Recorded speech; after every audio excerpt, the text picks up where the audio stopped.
Good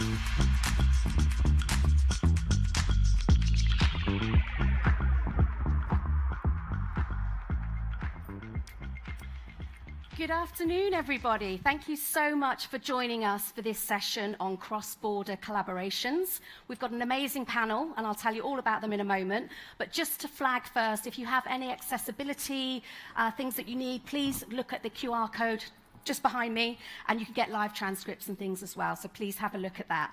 So, I'm Lindsay Duffy. I'm CEO of the Production Guild of Great Britain. We're a membership organisation for those working in the production office in roles like producers, production managers, accounts, and everything in between. Our members work on the biggest global content, from James Bond to Barbie. Now, there's a combination. I wouldn't mind watching that. We're here to look behind the scenes of The Veil, created by Stephen Knight, famed for so many hits, including Peaky Blinders, and starring the incredible Elisabeth Moss, which is shot in France, the UK, and Turkey. This session will give insights from producers and commissioners about the opportunities, the challenges, and values of working across jurisdictions in this European Locations Masterclass, hosted by the British Film Commission and with Film France-CNC as well. Before I introduce the panellists, we're going to see two reels about what the British Film Commission and Film France do. So if we could have a look at the first one, please. Thank you.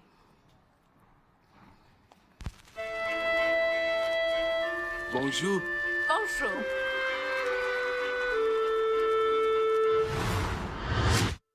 Be yourself. Be bold.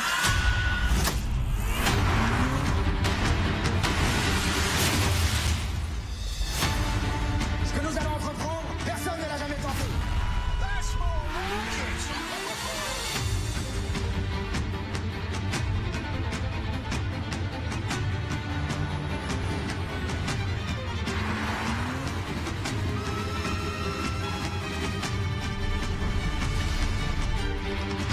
Well, you always wanted to go to Paris.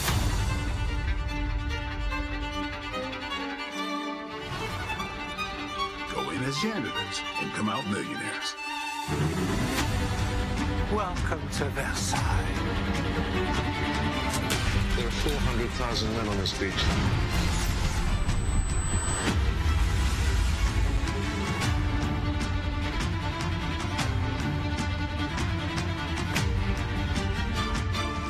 So many possibilities.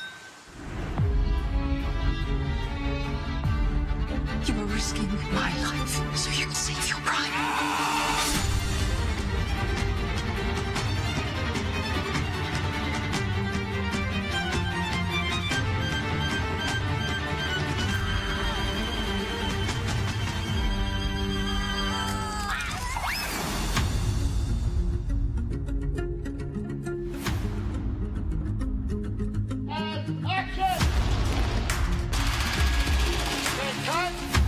The film is a combination of stop motion mixed in with 2D animation.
I can see that.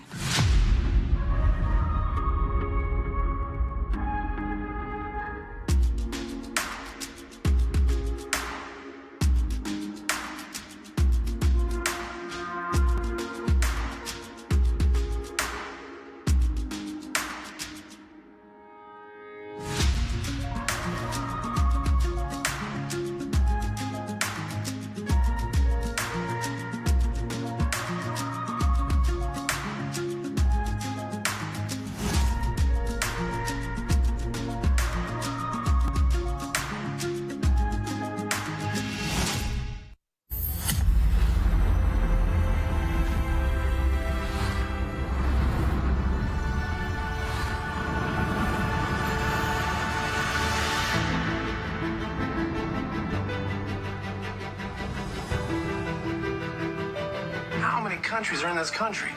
4.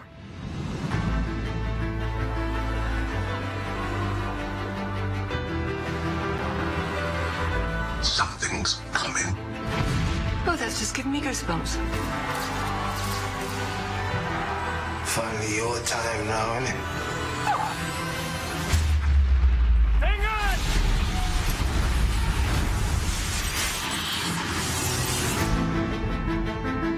What lives do we want to live? What legacy do we hope to leave? You can be more than you ever dreamed you could be. It's happening. Oh my God. It was the most beautiful thing I'd ever seen. We will make it back here one day, won't we? Assassination.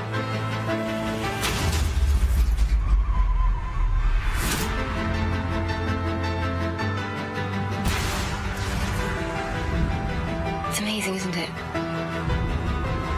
That life is what we make of it.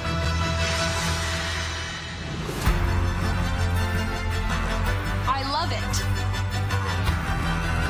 Ooh, delicious.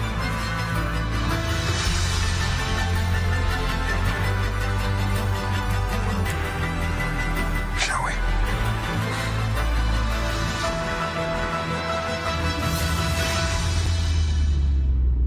The things they can do. I love it.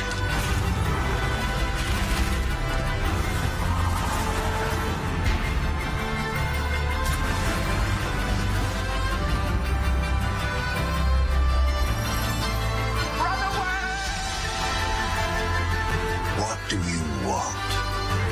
Letting all pursue their happiness. Let your voice be heard. Understood. Sorry, just let me deal with this. Okay,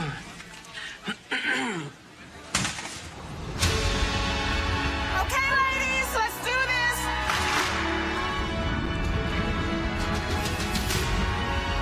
Shall I dance around a bit as we do it, so it's more pleasing for you?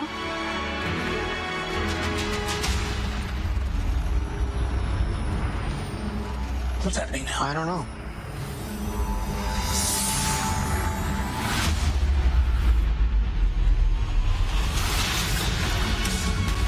Your world is shaped by dreams that I create.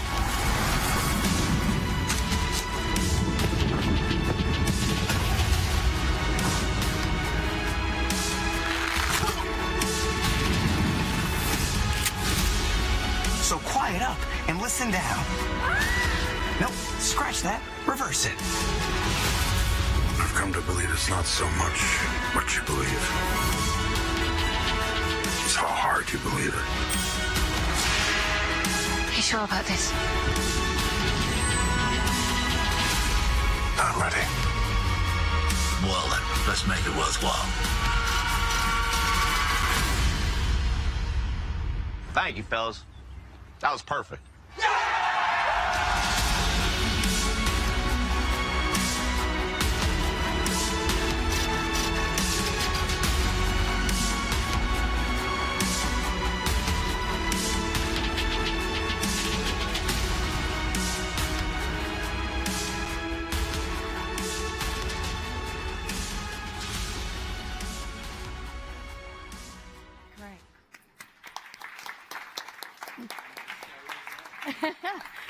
Some really great content there. I just want to watch films now, but I want to do this panel first. I really do. So without further ado, I'd like to introduce my brilliant panelists. They all have CVs a mile long, so please forgive me for paraphrasing your amazing accomplishments. So on the far side, we've got Adrian Wootton, OBE, CEO of the British Film Commission. Adrian is a recognised authority on various film, TV and literature subjects, including Hollywood, crime and mystery and Italian cinema, and regularly lectures, writes, broadcasts and curates programmes on these topics. Most recently, Adrian has been working closely with the BFI, the British Film Institute, UK governments and industry stakeholders to support the UK screen sector's skills review and the development of the British Film Institute's skills strategy. including as a member of the Film and High-End Television TV Skills Group. He's on the board of the Creative Skills Academy in London, as well as the BFI's Metro London Skills Cluster. Adrian's a BAFTA and European Film Academy member. Welcome, Adrian. We have Daphne Laura, who's head of Film France-CNC. Daphne Laura was appointed head of the Attractivity Department of the CNC in 2023. She's responsible for promoting France as a destination for film, television, animation, visual effects, and video games productions. She oversees Film France-CNC, the National Film Commission, as well as the Game France label. Daphne started her career as a literary director with audiovisual fiction companies such as Marathon, Gaumont, and Endemol before moving to New York, where she worked for the Tribeca Film Institute and the Cultural Services of the French Embassy. In 2018, she opened the New York branch of the Paris region's Attractiveness Agency, covering the East Coast of the United States and Canada, as well as the creative industry sector globally. Lovely to have you here. And then we have Xavier Roy, who's CEO of Froggy Productions. Xavier Roy is a French producer since 2000 with his production services company. He's been a line producer for dozens of international productions shooting in France. He's also a foreign unit producer for US studios and networks, and has shot in more than 20 different countries over the last few years. And last but not least, Adrian Kelly, producer, has worked as a producer at companies including Disney, FX, CBS Studios, Marvel, AMC Studios, BBC and Channel 4. Notable credits include the multiple award-winning Killing Eve 1, 2 and 3, as well as The Man Who Fell to Earth and Secret Invasion. A 25-year industry career, Adrian is renowned for his ability to assemble diverse teams globally to deliver epic cinematic storytelling. So we're in great hands here. The idea of today's panel is to celebrate cross-border collaboration in filmmaking and learn how to make it work. And The Veil is a perfect showcase for this. So I think before we delve into how it's all come about, we should have a look at the trailer. Can we see the trailer, please?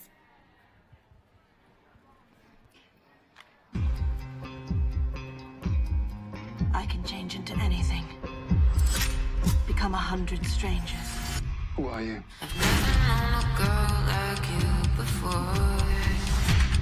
MI6 agent Imogen Salter. She's used in very high-level situations, but she's known to be erratic and unpredictable.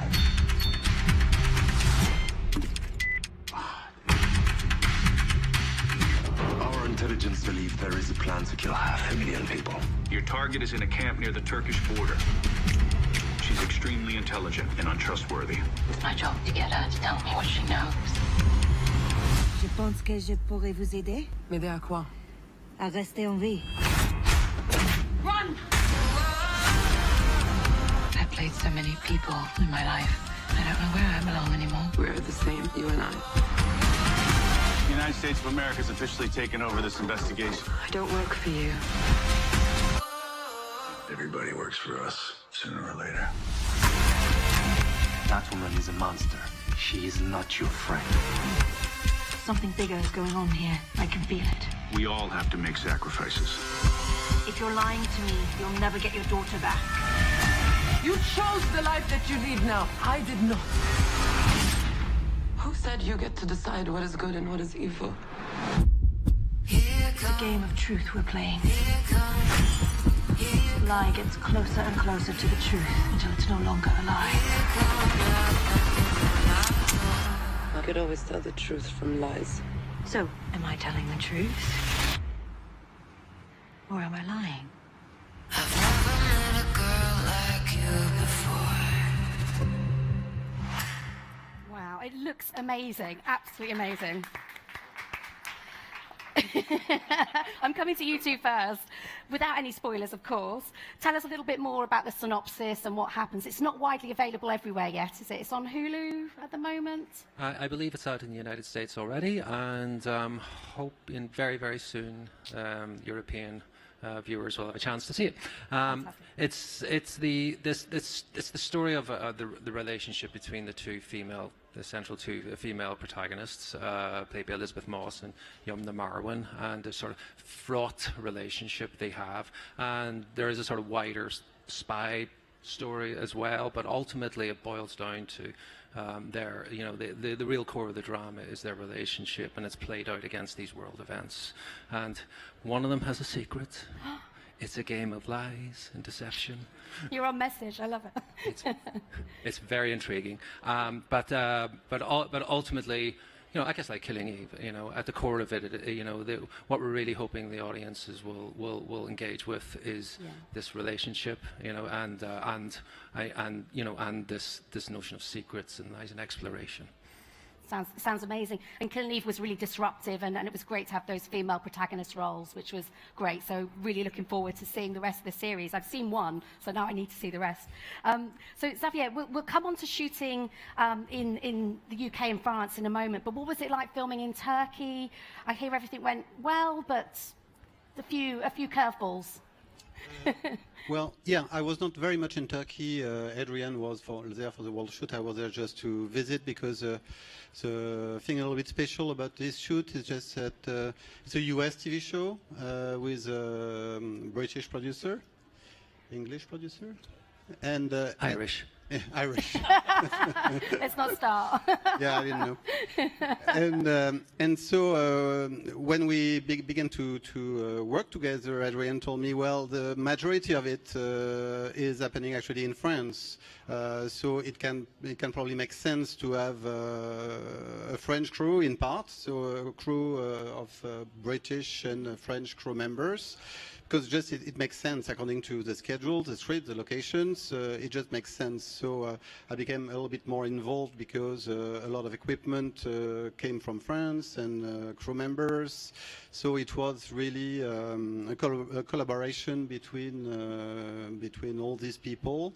That went pretty well, but then in Turkey, it went really well, actually. I think we were on schedule, more or less probably on budget, but it was challenging because, yeah. Okay.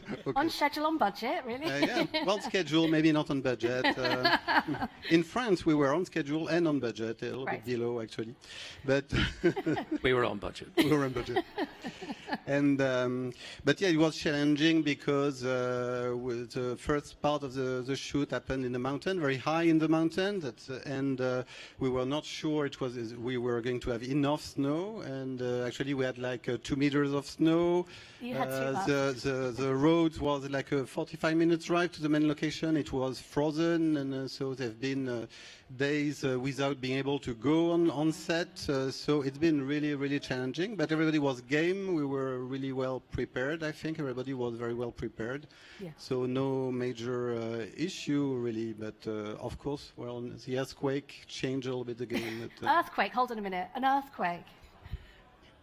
Okay, well, the director of the first block was Dana Reid, and the DP was Bonnie Elliott, a fabulous team from Australia, who worked with Lizzie on a show called Shining Girls. So they were really motivated to make it as real as possible, you know. And there is when confronted with scenes set in a refugee camp high in the mountains in challenging circumstances, the tendency is to fall back on visual effects and or studio filming to a large degree, and then supplement it with stuff. So, but they really wanted to get as close to the real thing as we could. So we found Mountain Hassanda in central Turkey, which was high up in the mountains, and and with our designer Lawrence Dorman, with his amazing Turkish team, put the most amazingly large, complicated, beautifully realized refugee camp up there, and but temperatures were minus 30 degrees centigrade, and it was one road up, one road down, and it was a hell of a bet, I have to say, you know. But we sort of, like, we could talk a bit more about production strategy as we get into it, you know, absolutely. But ultimately, we made a decision to do that, and then we built a strategy around that for that first part, you know. Thought it was great, and then the earthquake happened. And then the earthquake happened. Well, you know. Amazing. Right, There's always something. Yeah. Well, we were in the middle of the plate, and our plate moved, but luckily our plate didn't break. Oh wow! I'll look out for that. Yeah. I was going to say what's the most memorable thing, but I think we probably have come to that. Yeah, you nailed it. Yeah. So, yeah. Amazing. So just coming on to the other agent at the other end, and Daphne, tell us about the experience of hosting the Veil in France and the UK from your perspective. Yes, so the Film France team, we help, prior to the production with the tax rebate for international production, and we can talk about that, I guess, if it's of interest. And then during production, we mostly help with obtaining permits and mobility. So regarding permits, you know, the Film France team is here to liaise with the municipalities. And I remember the case where there was some shooting at night in a residential area of Paris. So this is where municipality can get a bit worried about, you know, the noises, the inconvenience. And this is where my team is here to help and to do the go-between between the production and the municipality to make sure that everybody understands what it takes to do a shooting and to find, you know, agreements for that. And it worked really well because we obtained all the permits that were needed for the production. And on the mobility side, we did a huge work there because there was more than 90 people, UK and US resident, that came through Turkey, which was the first production hub, and then to France. And they didn't have time to do the administrative process from the US or UK. So it's actually the French embassy in Turkey that helped them and that did the 19+ visa application from Turkey during the earthquake. So it was actually closed for some time, but they managed to do it, and everybody, you know, could go and arrive to France. So it's quite amazing what my team did to help. Yeah. And maybe to add an anecdote there. So we moved a lot of cast and crew, and the crew include technician, but also, you know, all the support for the cast. And so the main actress, Elisabeth Moss, has some important people with her.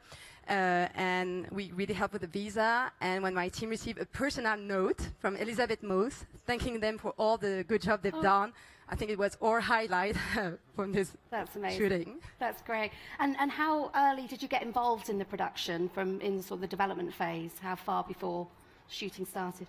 Yes, so we worked with Xavier and the producer, executive producer, to go through the tax rebate and made sure that you know, it checked all the boxes, which was quite easy because the main part of the series takes place in France. So we go through, we have a cultural test, and then we check if there is element of the stories related to France or Europe, actually. So part of the series is in Europe. We check nationality of cast and crew, if they're French or European, and UK still qualify as European in our tests, so you have some points. And then we look at infrastructure, you know, material rented in France, like Xavier said, or studios, or post-production, or VFX. And the VFX were done in France. So you get some points, and then you can get the tax rebate, which is 30%.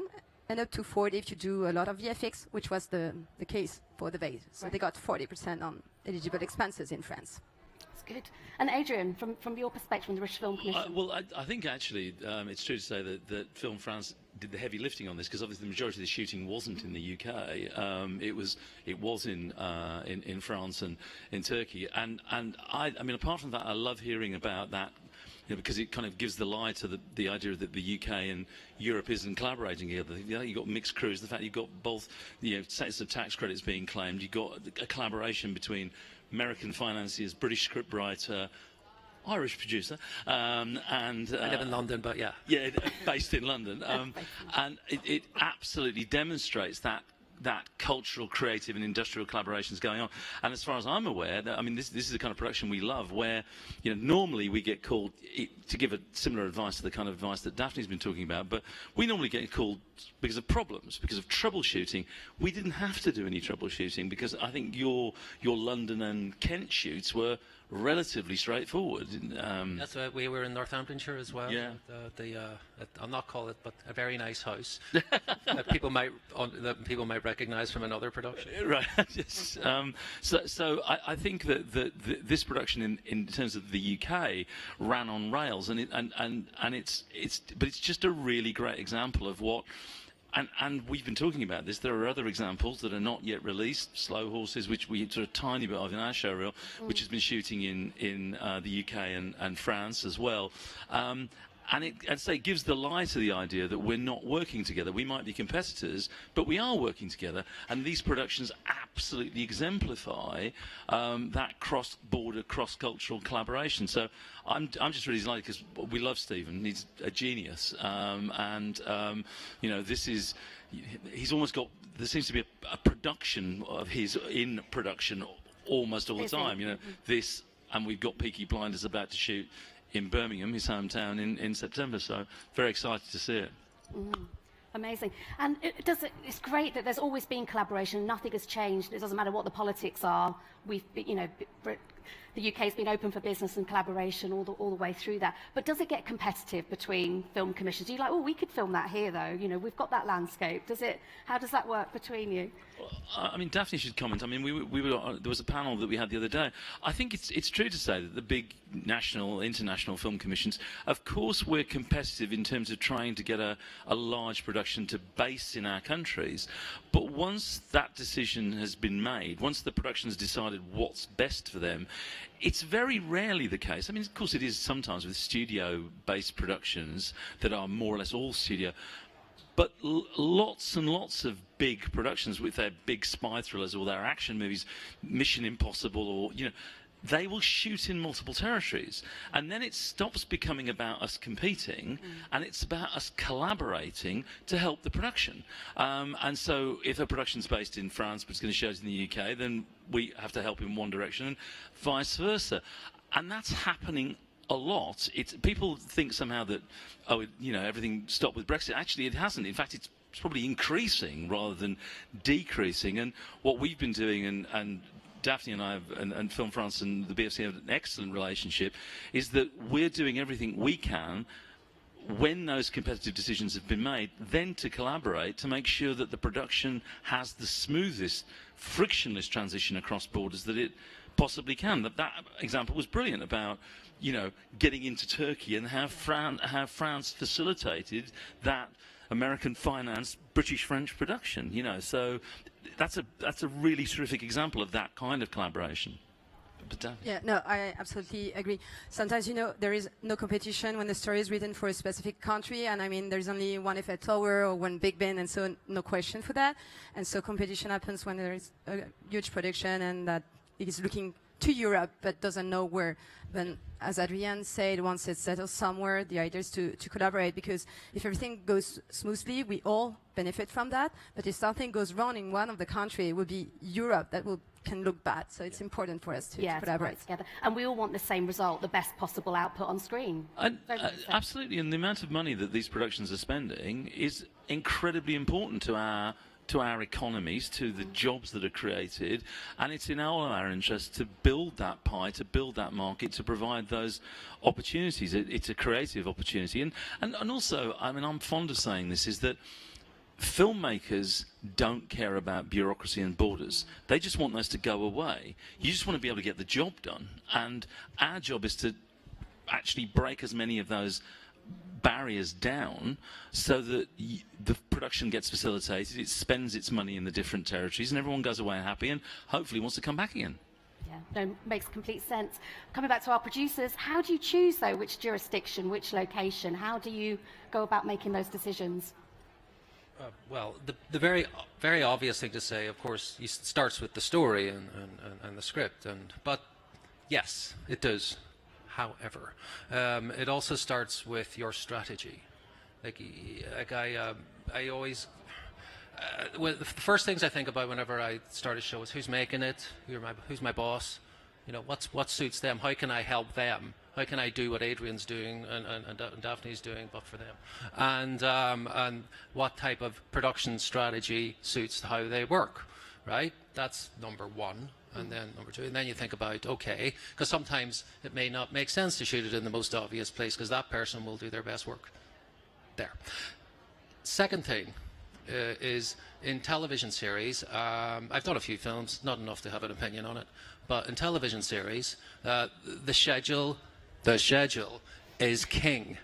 And over anything else, we have a certain amount of days, like we're more so than the UK, but in the US, they're motivated by the number of days per episode you've got to get this done. And if you're not doing it in that number of days, why not? You know, so you've got this not necessarily budget related, it sort of is, but you have to have a strategy that suits the brief, and that is the brief. So that not necessarily might align with your tax credits. It might not necessarily align with how you specifically might want to do it, you know. So you have to then, the competition then starts to peel away, right? And then you get into collaboration. And then you get into the who, and then you get into the how, you know, because as soon as you've got something that fits your jigsaw, a piece that fits your jigsaw, which is different than everybody else's jigsaw, you've got a show. So for The Veil, I got the script, and then maybe, like, nobody said this, but maybe they were expecting me to fill a plane with the Brits and fly around the world to make a show. But I did. So when I started reading it, and I thought, well, it's a French job, isn't it? And and however, there's certain things that we in the United Kingdom bring to the table for this show that will make it a good show that'll sit alongside its peers in US network television, or our cable, whatever. And so out of that, I was, okay, then let's take some key people out of the UK that'll absolutely say the things that our lead creatives and production people in the States want to hear. Let's hook them up with actual filmmaking talent in France who have worked at the top of the industry with some of the best filmmakers. Some of them are in this building. And then that's what we ended up with on The Veil. And we had a British first AD, then who was very, then I chose that person because I knew he'd be very adept at changing how he worked in order to suit how the French work. And then actually, as it turned out, our production opportunities in Turkey, such as the minus 30 degrees, our inaccessibility of the site, or earthquake, meant that actually I had the best crew for the job. I had an amazing Turkish crew. That we were shooting a road movie. I had a crew of 200 people clearing roads and, you know, of snow and just to shoot every day. And I also had a French crew who, due to the nature of their particular labour agreement, were able to vary their hours to suit our very unpredictable shooting pattern in a way that probably would have been very difficult and challenging, and certainly would involve a lot more negotiation with the British crew. Not for any negative reasons, just simply how everything's worded, right? So, and then that gave me the opportunity to bring the French crew to Turkey, and then get tax credit on them, which I wouldn't have been able to get with the British crew. And then I had that. Basically, then I had a ticking over Maserati of a crew by the time I got to Paris, you know, who were able to hit the ground running, schedule again, and because we could not stop for a week, and then we took some of those people to the UK, which Daphne's team and the labour unions in the UK helped us facilitate, because they recognised it was the right thing to do. And then, of course, we used lots of UK crew as well. But you got both tax credits. You got both tax credits for this. You got both tax credits. You got both tax credits. Yes. And what was the lead-in time from getting the script and making some of those decisions? So you said, you know, you went through, thought, oh, this is a French thing. You know, what was that kind of timeline? We had a pilot script fairly early doors, which was good. And then that was very much, and then it was the fact that it was 6 episodes really helps as well, because there's one date I look forward to finding out when I start any production. It's when can I see the end of this show, you know, for cost and for strategy or whatever. So, you know, my one job is to structure the show in such a way, taking all those other factors into account, that brings that date closer to the beginning, to the start, as close to the start as humanly possible. So for The Veil, you know, because of its international nature, that was easy to, you know, that was pretty early because everything was contained. because we had to shoot Turkey when we did Turkey, we had to do France when we did France, and we had to do the UK when we did the UK, which was at the end. So, and therefore we could, and then shoot it in 2 blocks of 3 episodes, because that means while we were shooting episode 2, I could see into the future. I could see right to the very end, you know, of this show, and it's sort of, and actually. And thank you very much for all your work on the Paris film permits. By the way, the team over there was phenomenal, I have to say. And then once we got to the UK, it was the right territory to finish on, because Paris is great for shooting Paris. It's not so good for other things. So, but I have to say, the sound stages were in Paris. Yeah. So everybody, shoot your stages in France. They're amazing. When you can't get into the UK. Playing very nicely here, playing very nicely. Xavier, what are the elements you need to access when shooting locally? I mean, obviously crew and production services. Yeah. And so I had another answer for your question also. It's just that as soon as I had an opening from Adrien saying he was interested in shooting with more French crew, etc., we just started exchanging numbers and names of people. So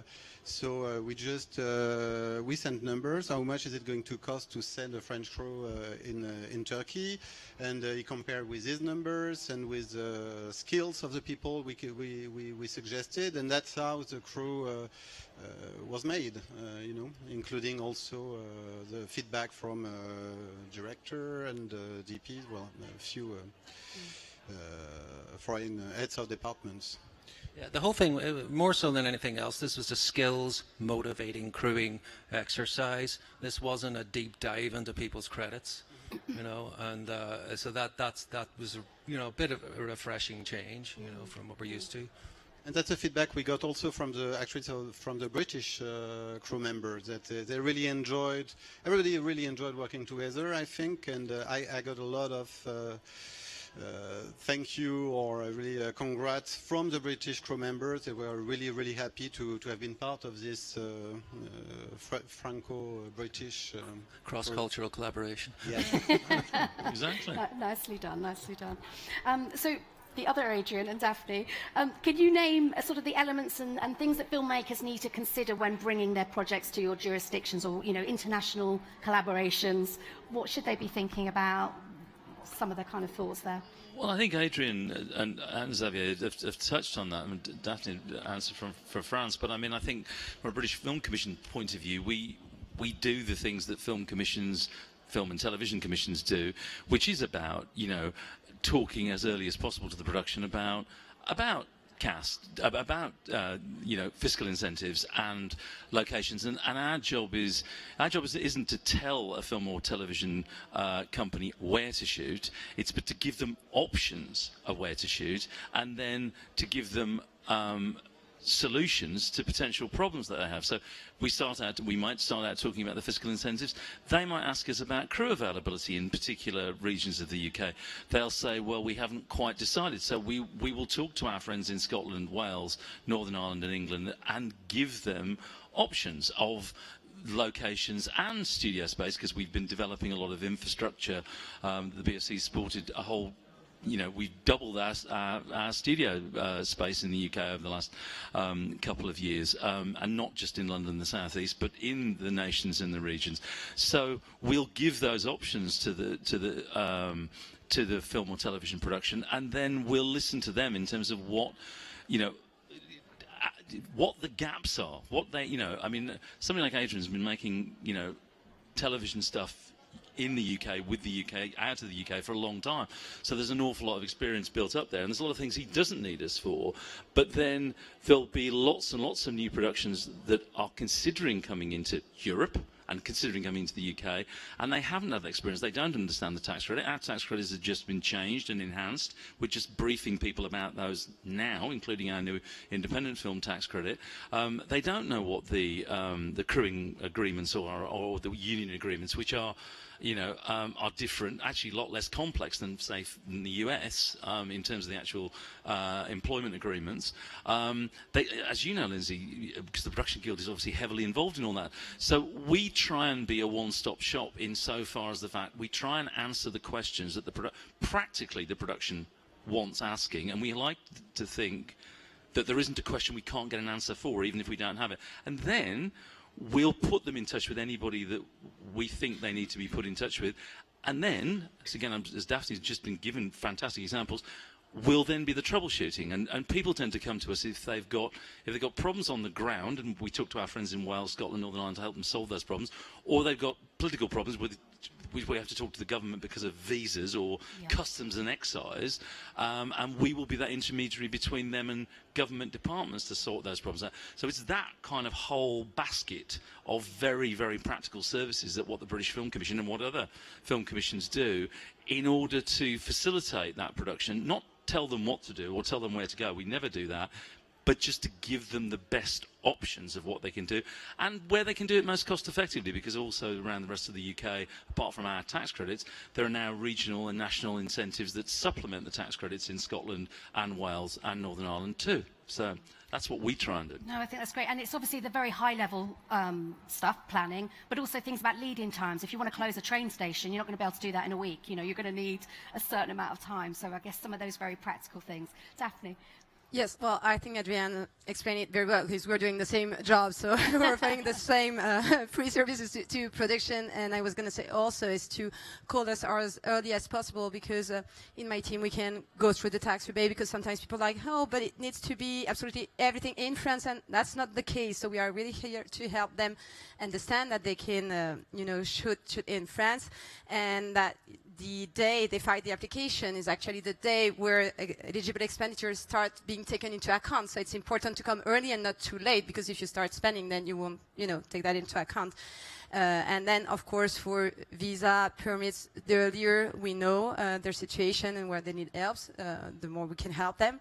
And for location as well, we will not, replace a location manager for production, but we can help them have a first idea. When they don't know, they're like, we think we want to come to France, but we're looking for this specific ambience, maybe an old manor from the 50s, We can work with all the network of local film commission that are part of the Film France network, and we can give them like a first mood board, and then we'll give them idea, and so they can convince, the producer that this is where they want to shoot.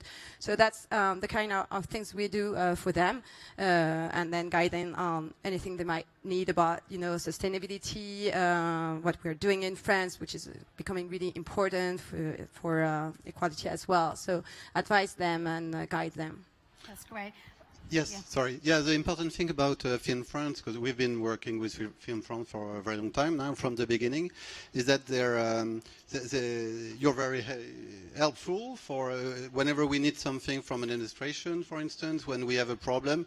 They really are a link between us and the administration. And the important thing is that they're on our side, actually. We don't feel we talk to administration who is going to allow something, if they're okay, if they're in good mood, if we tick all the boxes. They're just on our side, and they're trying to help whatever happens, which is priceless, really.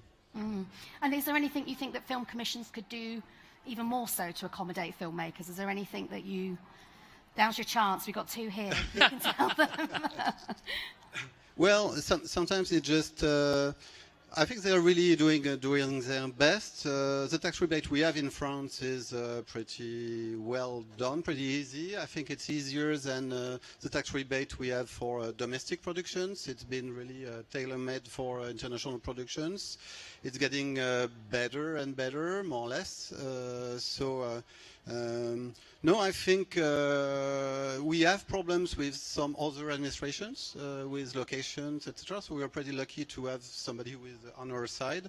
So we need improvements with a few other administrations in France, probably not with the Film Commission, not that I know of.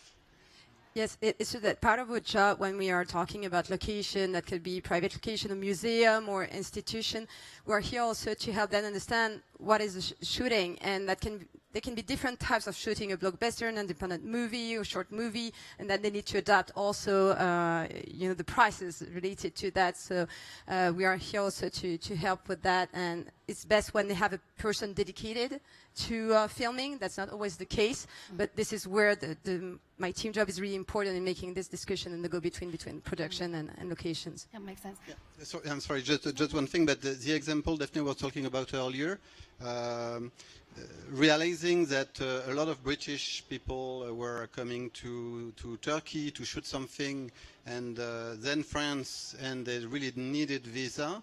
That's something that usually cannot happen. You cannot go when you're British to a French consulate in Istanbul and get a visa. So if we're asking us administrations, they are not going to make that happen. And it happened just because of Film France, thanks to Film France, because they have that power. It's a spectacular achievement. It was. It was, thank you. You know, I remember that was a tough day at work. Yeah. You're welcome. And just for the audience to know, US and UK citizens, when they come to work in France for less than 90 days, 90, they don't need a visa. So this is actually really useful for production. It's incredibly useful for productions, yes. That's one of the things that France actually did before anybody else. We've been working with a number of European territories to regularize their visa systems and make it less difficult, but France were actually in the lead of doing that to facilitate production, which is great. That's interesting. So, Adrian, obviously you're very practiced at multiple locations going around the world, but it's not for the faint-hearted, I guess. I mean, is it overwhelming, or you? Do you mind if I answer the previous question yes, of course, first? Please. You know, there's two things. There's the sort of start of somebody's career and when they're riding high, right? You know, the first thing film commissions should be doing is what you're already doing. I know certainly you, Adrian, sorry, I know less about CNC, but you know, is developing the next generation, and you know, and taking a very proactive and organised and pragmatic view about what those people need to be learning and what the skill shortages are. So easy. Yeah, right. no, and I mean, Daphne commented on sustainability, which is obviously a very big priority for us, but inclusion, diversity, education, and skills training, as Lindsay knows, and Adrian, thank you for mentioning it, because it's probably the single biggest priority for the UK now is skills strategy, skills training, skills implementation with industry, practical skills training, because that's the lifeblood of the industry. Without the people, we haven't got an industry. You really don't.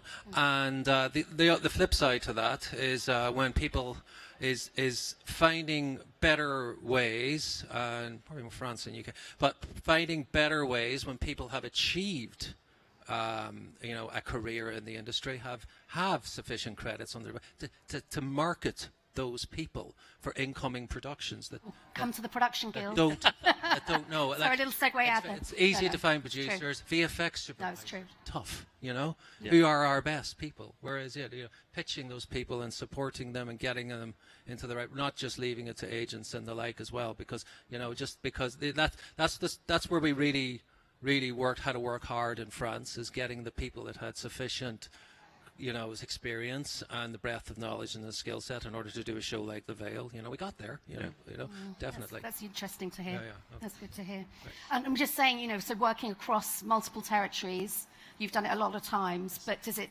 require a lot of experience? I mean, if you were a first-time producer doing it. Well, you got to pick your production services company well. You know, choose those well, and then, you know, look for what's motivating them. Is the first instance, and if the answer to that question is just finding you really good locations and organising a good shoot, simple as that.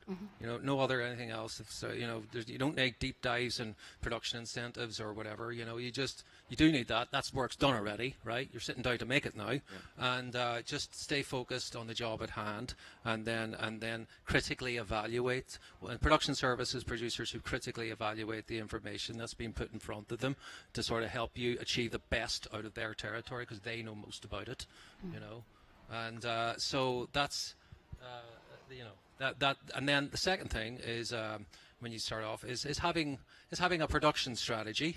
What that was on Killing Eve was that we started in the UK, and between blocks we went abroad. Simple as that. So, and then we brought a core crew of 80 people with us as we went along. So what that meant was there was always 2 or 3 countries prepping at any particular time. That's smart. You know, and then there was always a shoot going on at the same time. And those people shooting in the UK in stages and on locations in and around London were motivated motivated to constantly, because they were always prepping to go on their holidays. Sorry, go abroad to shoot, and they're always prepping, you know. And then they were very much motivated to do that. And then when they got there, they basically it was a pit stop. It was a Formula One pit stop shoot, you know. Yeah. And then we extracted the best possible things out of every country we stopped in, and then we went straight back on the track back to the UK again, and so that was the strategy then. And so once the audience looked at it, they thought, oh, wow, those guys have been everywhere. You know, we have, but very short periods of time. So, you know, but for the Veil, the production strategy was about containment, right? How do we you know, because it's a very different proposition. It was a much bigger show. It was shooting in very difficult locations, and it was shout out to Alex Sutherland, the Turkish producer in Turkey of Celtic Films, who did most of the hard work, I have to say. But so they helped. But what it meant was, the production strategy was recognizing the difficulty of what we had to do, right, and then being very disciplined. From the key creatives in the show, Elisabeth Moss, Denise Denovi, being very, very disciplined about what we had to get done and how long we had to do it. And so think very carefully about how you disturb that, you know, because, you know, like we went on from shooting up a mountain and during earthquakes to closing the Galata Bridge in Istanbul, you know, which is not something you just do every day to anybody, you know, Istanbul, and closing down bits of the Grand Bazaar and doing stuff like that. But then we also have the discipline of working in Paris.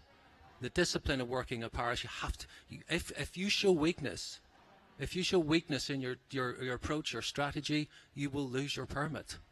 If you stop messing around with your schedule and stop taking your eye off the ball, you know, so you have to be contained. You have to be, and you always have to have a plan B. And a CD, probably, as well. Well, precisely, yeah. So you know, it was about knowing that aiming big, aiming high, and then you know, and then doing it in such a way that you can't miss. You know, because if you miss, the whole superstructure starts to just fall down. Yeah. Yes, about finding. Well, I've been a foreign unit producer for a US TV show for a few years, and I'm still doing it from time to time.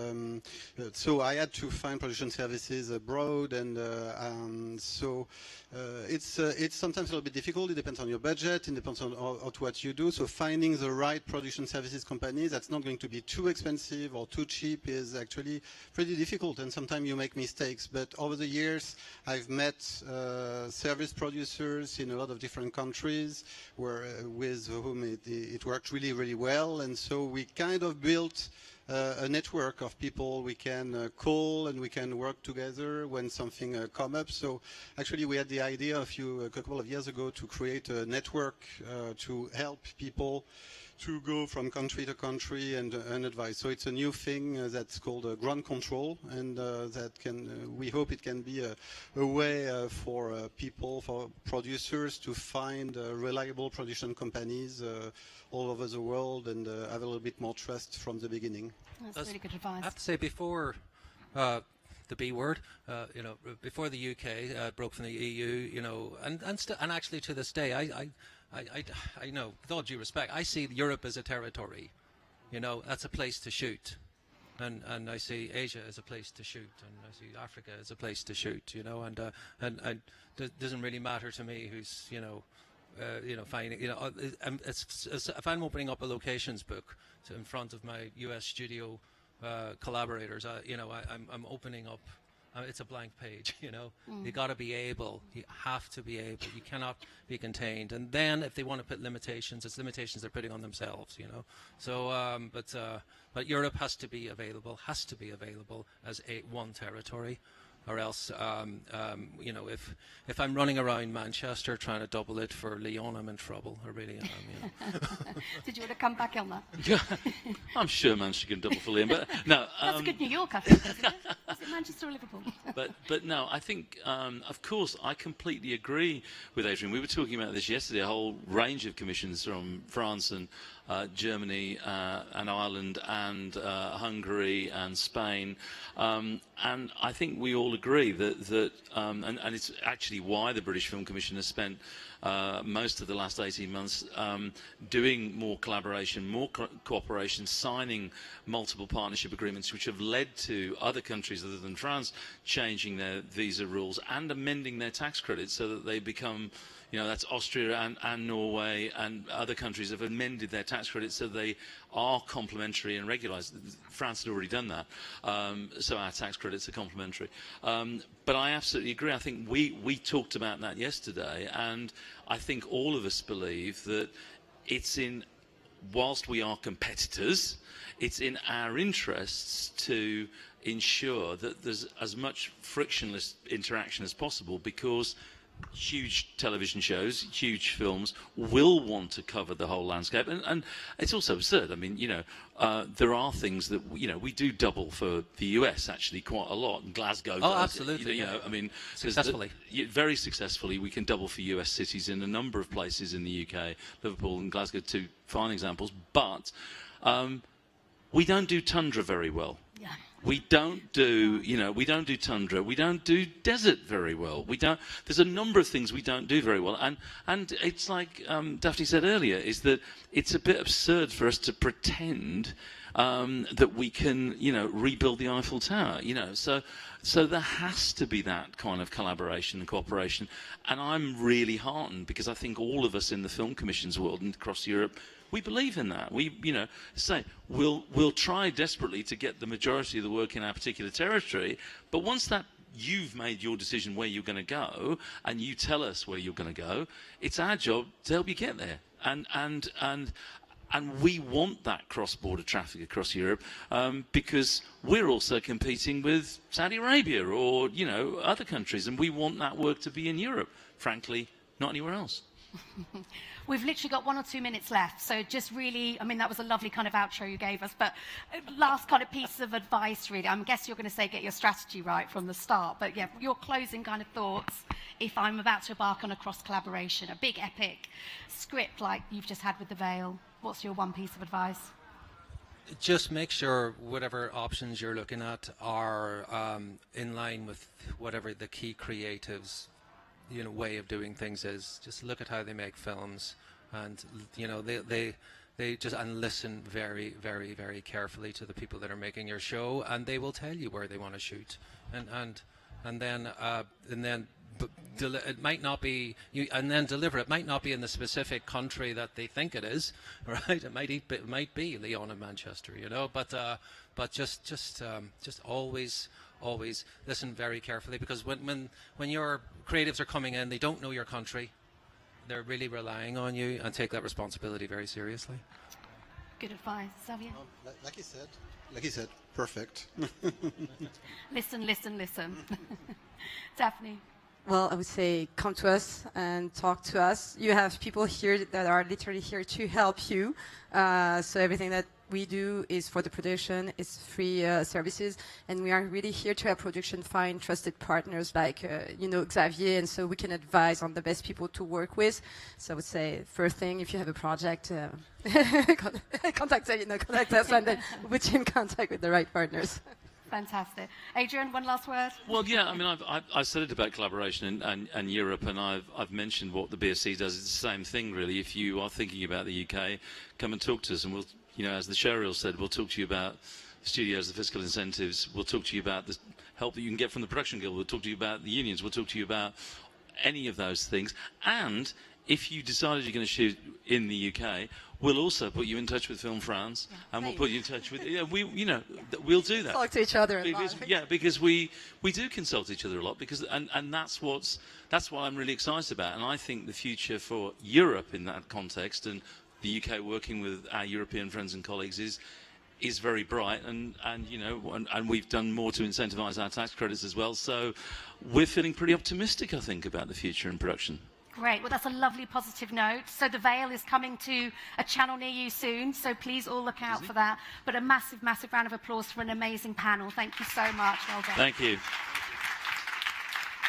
And Adrian gets the award for the best picture with a yes. hat. How can we compete with that? That was a hard day at work.